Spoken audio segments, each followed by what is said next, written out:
Being the older kid in my family never came with perks, unless you count being the unpaid babysitter and the one blamed whenever something went wrong. My younger sister, Claire, was the golden one.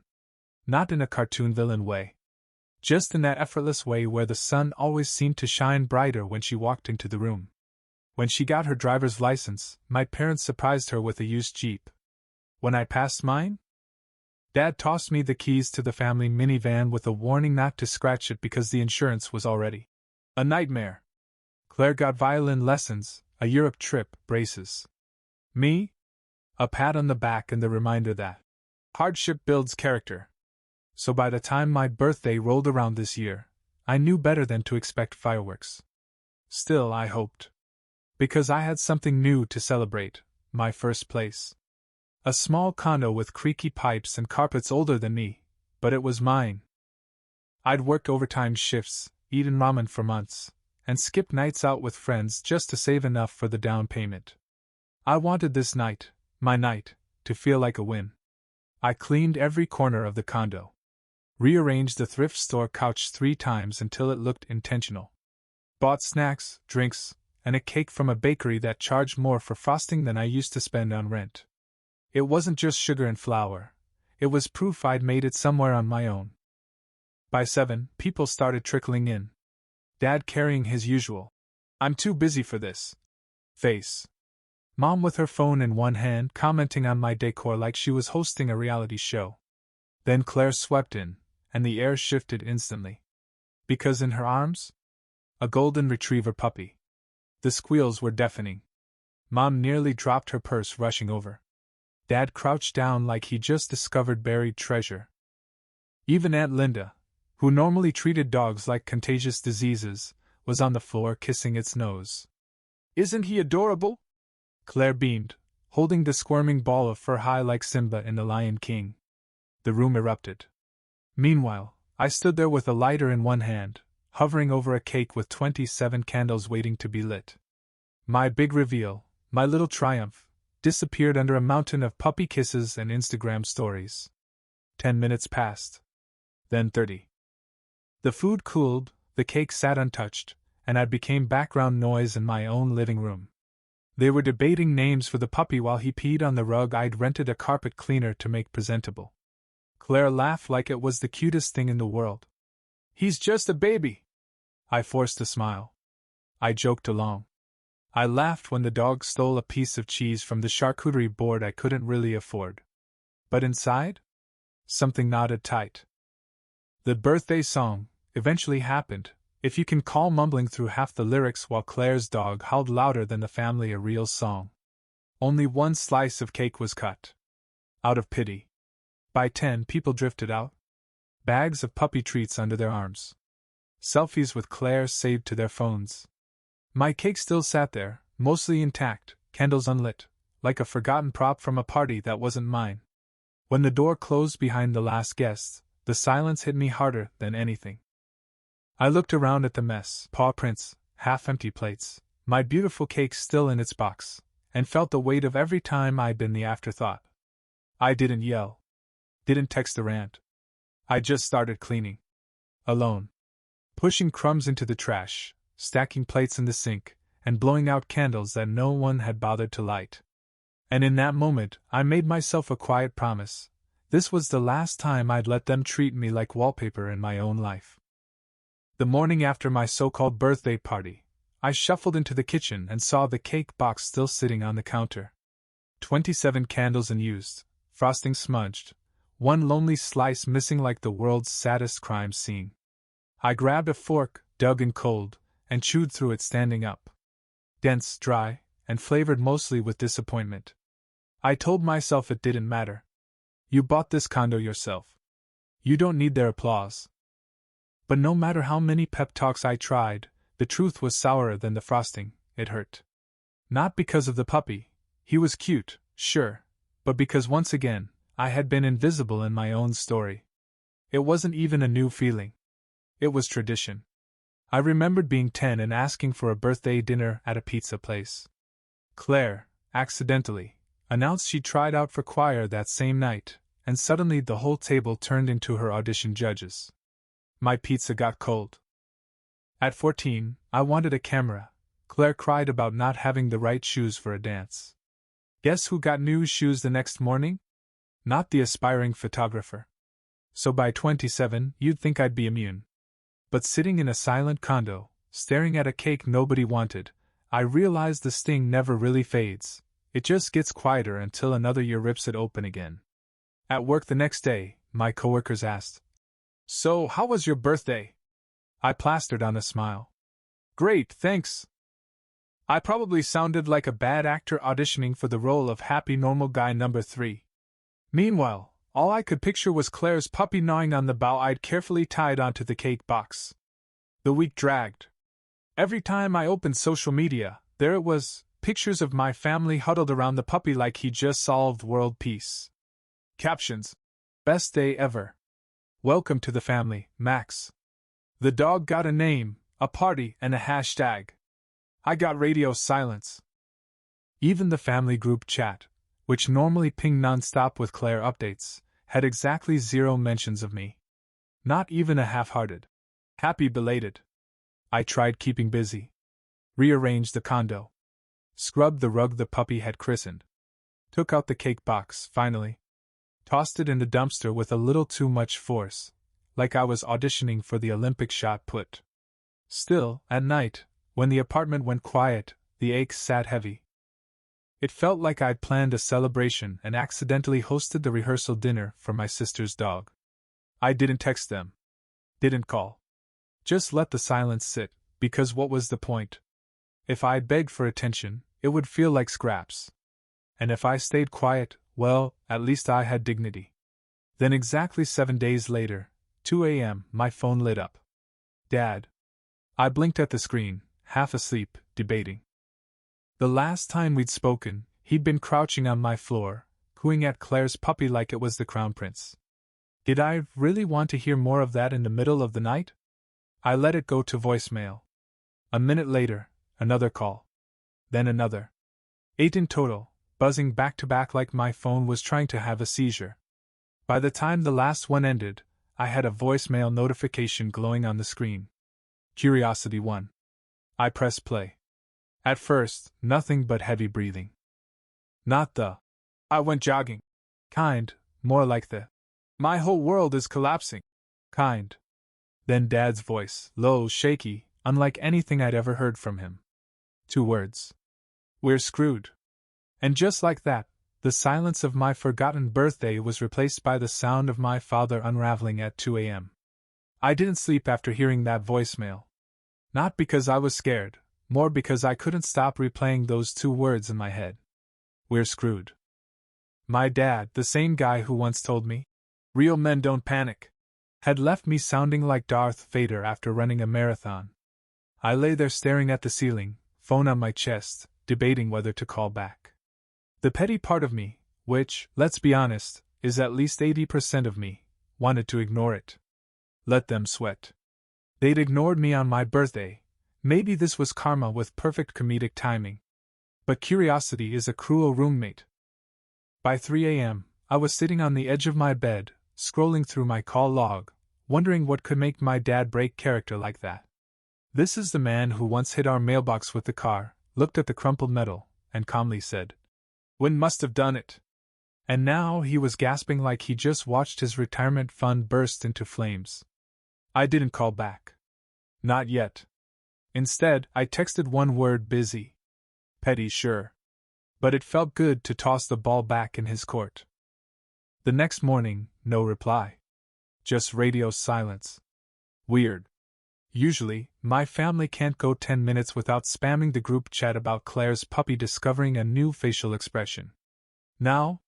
Nothing. By lunch, I was pacing my condo, inventing scenarios. Did Claire's puppy chew through the wiring and shut down the neighborhood? Did Dad finally get audited for claiming stress relief massages as tax write-offs? Or maybe Mom had signed up for another pyramid scheme and realized her essential oils empire wasn't going to fund Claire's next vacation. And of course, my brain brought up old memories of family emergencies that were anything but. Like the time Dad called me at midnight panicked because the Wi-Fi was down and he Had important emails. I drove over half asleep, reset the router, and discovered his urgent emails were just golf newsletters. Or when Mom called me crying about a health scare, that turned out to be her Fitbit telling her she was inactive after sitting on the couch for 6 hours. So yeah, I had reasons to be skeptical. Still, whatever this was, it wasn't small. My dad doesn't do heavy breathing for overdue library books. Around 5 p.m., he called again. I let it ring until voicemail picked up. This time, no words. Just a long exhale, then the sound of him muttering something muffled before hanging up. Great. Now I had mysterious breathing and cryptic mumbling. Exactly what I needed. By the third day of silence, my phone buzzed again, not from Dad, but from Mom. The message was short. Call us. It's urgent. No emojis, no Claire updates, no guilt trips disguised as questions. Just 3 words that managed to be both demanding and desperate. I stared at the screen, fork halfway to my mouth. Part of me wanted to ignore it, keep eating leftovers in peace. But another part, the one that had been ignored one too many times, wanted to finally hear what crisis had made them remember I existed. I sighed, set down the fork, and pressed call back. When you've spent most of your life being ignored, getting a text that says, "Call us. It's urgent," is like suddenly being upgraded to first class, only to realize the plane is on fire. I stared at my phone for a solid minute, weighing my options. Ignore them and go back to eating reheated noodles? Or finally find out what could possibly shake my dad enough to leave me a 2 a.m. horror movie voicemail? Curiosity won. I hit call back. The line rang twice before it connected. On the other end, chaos. Voices overlapping, someone shuffling papers, a muffled curse that definitely wasn't meant for me to hear. Then my dad's voice, low and rough. "Finally," he breathed. "Why didn't you pick up earlier?" I leaned back in my chair, keeping my tone casual. "Oh, sorry. I was busy." There was a pause, the kind that says he caught the jab but didn't have the energy to argue. "Listen, we've got a situation." In the background, I heard my mom hiss, "Don't scare him, just explain." Followed immediately by Claire's voice snapping. "Why should he even be involved? He doesn't understand how these things work." Nice. Nothing like being talked about like you're not even on the line. "Put it on speaker," Mom whispered, not quite quietly enough. A second later, the sound shifted. Now I had the whole circus in my ear. "Hello, sweetheart," Mom said, sugar dripping through the phone. "We just need a little help." I smirked. "Of course you do. What kind of help are we talking? Router reset? Puppy sitting? Or is this a new level of family emergency?" No one laughed. Which made me nervous. Because usually, even in the middle of their melodramas, they'd at least fake a chuckle. Dad cleared his throat. "It's financial." Shocking. A Carter family emergency that has a $sign attached? Who could have guessed? "I thought you guys were doing fine," I said, my voice dripping sarcasm. "I mean, judging by all the Instagram stories, Claire's dog is practically living a better life than me. Organic treats, personalized leash, the works." Another pause. I pictured them sitting around the dining table, my mom wringing her hands, Claire rolling her eyes, Dad rubbing his temples like the victim of the century. "It's not about the dog," Dad said finally. "It's bigger." Mom jumped in quickly. "Sweetheart, don't overreact, but some paperwork has come up. Complicated paperwork. And your name is on it," Claire interrupted, her tone sharp. I sat up straighter. "Excuse me? My name is on what exactly?" "Don't raise your voice," Dad snapped automatically, though he was the one who sounded like he was about to blow a gasket. "We're trying to handle this." I rubbed my forehead, exhaling slowly. "Let me get this straight. You ignore me on my birthday, throw a party for a dog in my condo, and now a week later you're calling me at 2 a.m. because suddenly my name is on something?" More shuffling, another muffled argument on their side. Then Mom's voice, soft and coaxing. "Sweetheart, just come over. It's too much to explain on the phone." Translation: They didn't want to say it out loud where I could record it. I laughed bitterly. Of course. Classic. Keep me in the dark until you can ambush me in person. No one's ambushing you. Dad barked. We just need to talk face to face. You'll understand once you're here. The irony wasn't lost on me. The family who couldn't spare 10 seconds to light candles on my birthday cake was suddenly desperate for me to rush over at their convenience. I glanced around my condo. The rug still bore faint stains from Claire's puppy. The cake box was gone, but the memory of that untouched frosting lingered like a bruise. Fine, I said at last, voice flat. But you'd better have coffee ready. If you're going to dump a crisis in my lap, I want caffeine with it. Dad exhaled in relief. Good. See you soon. The line went dead before I could change my mind. I sat there for a long moment, phone still in my hand, heart thudding. Whatever this was, it wasn't small. And if my name was tangled up in it, then my family's chaos had officially spilled over into my world. And for the first time, I wasn't sure if I was walking into a conversation or a trap. Driving to my parents' place felt surreal. It had been months since I'd stepped foot inside that house, and now here I was, summoned like some reluctant firefighter to a blaze I hadn't started. The street looked the same as ever, manicured lawns, identical mailboxes, neighbors who waved too hard. But as I pulled up, something felt off. The curtains were drawn. The porch light flickered like a dying heartbeat. I sat in my car for a good 2 minutes, engine running, staring at the door. Part of me wanted to turn around, head back to my condo, and pretend I never got that voicemail. But curiosity, and maybe a sprinkle of morbid humor, dragged me out of the driver's seat. The front door opened before I even knocked. My mom's face appeared, pale and tight, like she'd been rehearsing the role of concerned mother, in front of the mirror. Oh, thank God you're here, she whispered, pulling me inside.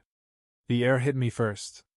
Not the warm, cinnamon-scented welcome home smell I remembered from childhood. No, this was sharp, burnt coffee and stale stress. The dining table was covered in papers, bills, and folders stacked like a crime scene investigation board. Dad sat at the head of the table, shoulders hunched, phone pressed to his ear. His free hand tapped the wood in rapid, uneven beats. He looked up when I entered, and for the first time in my life, my father, the man who once barked at me for blinking too loud during a football game, actually looked nervous. Claire was sprawled on the couch, scrolling her phone like she was live tweeting my arrival. She didn't even look up when she said, "Took you long enough." "Nice to see you too," I muttered, taking a seat across from Dad. He ended his call, rubbed his temples, and launched straight in. "We have a situation." I spread my hands. "Yeah, you've said that. Multiple times. Care to define it?" Mom perched beside him, voice trembling just enough to sound rehearsed. "Sweetheart, you know we'd never drag you into something if it wasn't serious. But some things have come up. Complicated things." "Translation," I said flatly. "You screwed something up and now my name's somehow tangled in it." Claire finally looked up from her phone, smirking. "Don't act surprised. You always leave loose ends. Maybe this is one of them." My laugh was sharp, humorless. "Loose ends? Claire, the only thing I left loose was your dog's leash last week, and he managed to find the one rug in my condo worth anything to pee on." Dad slammed his palm on the table, making the paper stacks jump. "Enough. This isn't about jokes. This is about liability." That word sank like a stone. Liability. My stomach nodded. I leaned forward, my voice steady but cold. "Spit it out. What's going on?" He hesitated, glancing at Mom. She gave him the smallest nod, the kind of nod couples give when deciding who's going to confess something ugly. Finally, he said it. "There are documents. Contracts. And your name appears on them."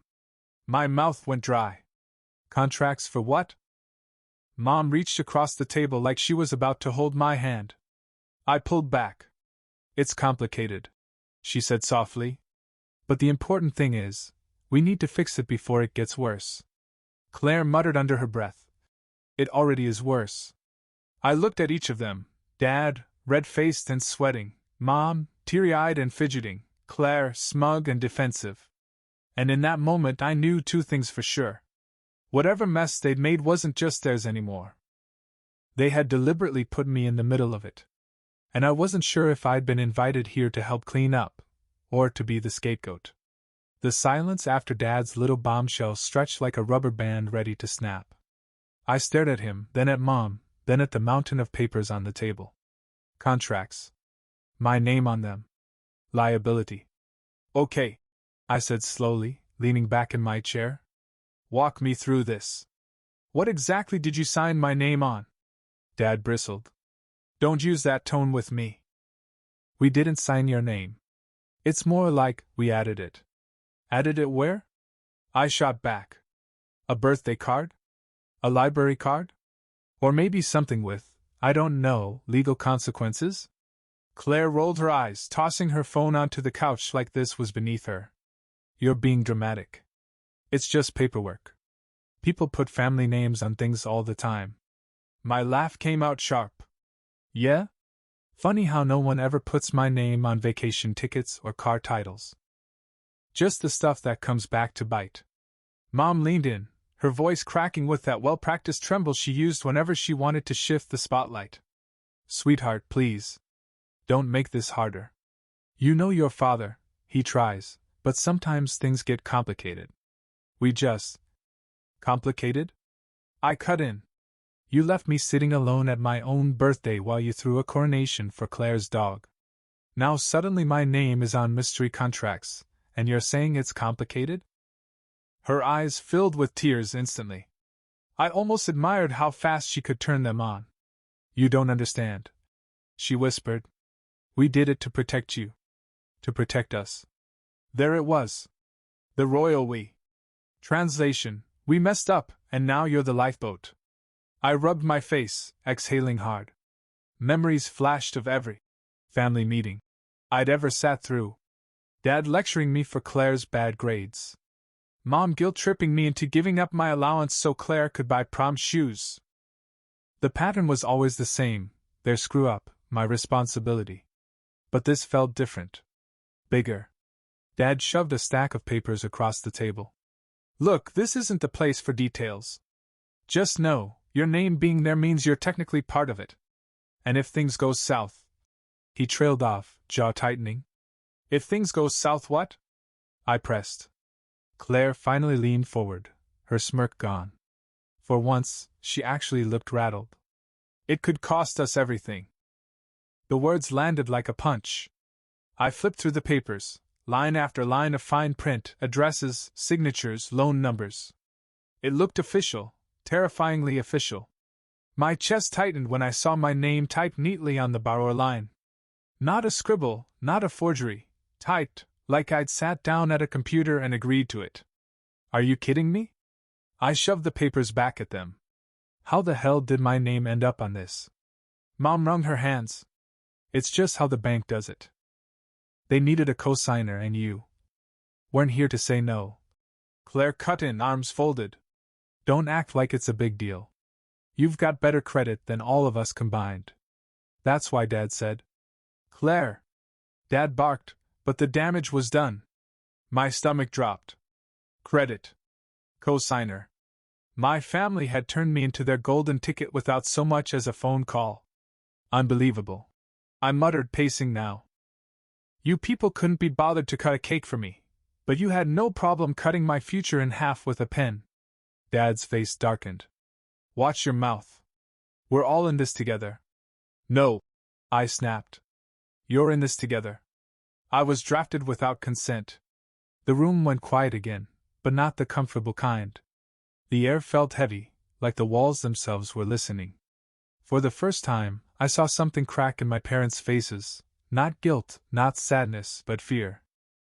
And that's when it hit me, whatever this mess was, it wasn't just embarrassing. It was dangerous. I stood there, fists clenched, staring at the stack of contracts like they were written in another language. In a way, they were legalese. Pages full of clauses and footnotes, the kind of stuff designed to make normal people's eyes glaze over. But one line was crystal clear, primary borrower, my name. I shoved the papers back toward them. Explain. Now. Dad leaned back in his chair, rubbing the bridge of his nose like he was the victim here. Fine. You want the truth? It's a loan. A mortgage. I froze. A what? A mortgage, he repeated, slower this time, like I was the one who didn't get it. The house Claire wanted. The one she fell in love with. It was perfect, but the bank wouldn't approve it without a stronger credit history. So, we put your name on it. I laughed. Loud, sharp, and a little unhinged. You mean to tell me you bought a house for Claire and decided to finance it with my future? Without asking me? Mom winced, reaching across the table. Sweetheart, don't make it sound ugly. It's still family property. We all benefit. I yanked my hand away. I don't live there. I don't benefit. I didn't even get a slice of cake on my own birthday, but somehow I'm the co-signer for a $500,000 mortgage? Claire finally spoke up, her voice dripping with entitlement. It's not $500,000. It's $470. Don't exaggerate. Oh, sorry, I snapped. $470,000. Totally different. That makes me feel so much better. Dad slammed his palm against the table. Enough! This isn't about numbers. This is about family sticking together. We needed you, and you were the only option. I couldn't help but scoff. Funny how I'm never the option for good things. Never the option for vacations, or investments, or even birthday candles. But suddenly I'm the option when it's time to shoulder nearly $500,000 in debt? Mom's tears spilled over now, running mascara down her cheeks. You don't understand how hard it's been. Your father's hours got cut, my business isn't taking off, and Claire deserves a start. We just... Deserves? I cut her off, voice cracking. I work 2 jobs just to afford my condo. Claire gets a puppy and a $470,000 house, and you think she deserves a start?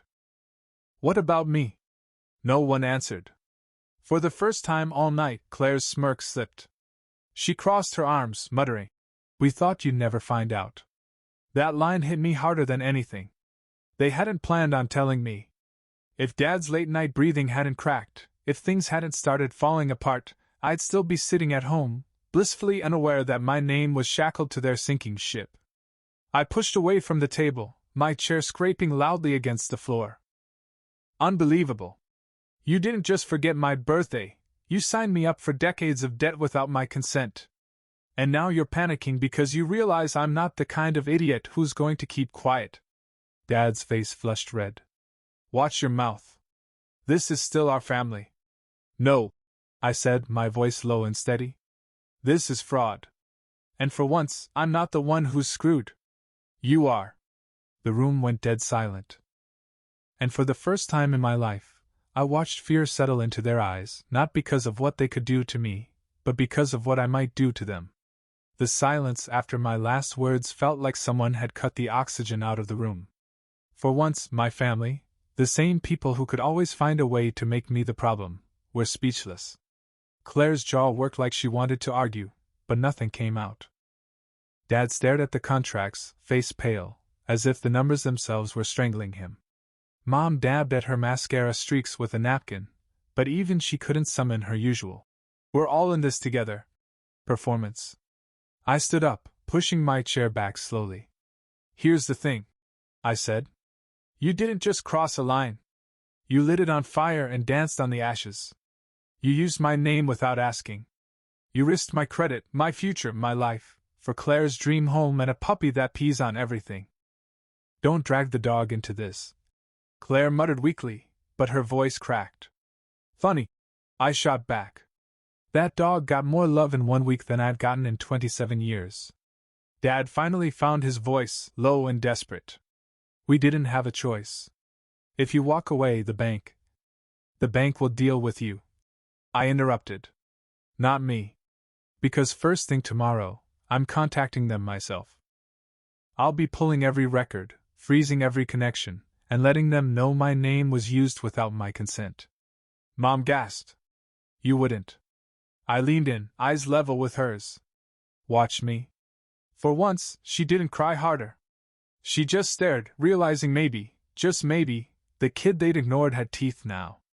I gathered my coat, slung it over my shoulder, and walked toward the door. My parents called after me, pleading, bargaining, even threatening. Claire finally broke down, shouting something about how it was just paperwork. And family helps family. I stopped at the doorway, looked back, and said the only truth that mattered. Family doesn't forge family. The door clicked shut behind me, and with it, years of being the disposable one. The fallout came fast. By Monday, I'd filed fraud alerts with the bank and credit bureau. Turns out, the mortgage was already teetering, late payments, hidden fees, the works. Their perfect house of cards collapsed, and within weeks the bank froze everything. Dad's voicemail count skyrocketed, 30, 50, then 70 missed calls, but I didn't answer. Instead, I poured myself a glass of champagne in my condo, the same place they'd ignored me in for Claire's puppy party, and toasted to silence. Sweet, peaceful silence. Word got around. Relatives whispered, neighbors stared, even Claire's friends stopped gushing about her dream house, once the foreclosure signs went up. The golden child's shine dulled fast when people realized her throne was built on stolen paper. As for me, I kept living. Paying my bills. Fixing up my condo. Building a life that didn't require their permission. And every now and then, when I walk past my fridge, I see the photo I taped there, the untouched birthday cake, candles unlit, sitting lonely on the counter. A reminder. Not of bitterness, but of boundaries. Because the night my family chose a puppy over me was the night I realized I'd never be their priority. And the night my dad whispered, "We're screwed," was the night I realized, maybe that wasn't my problem anymore.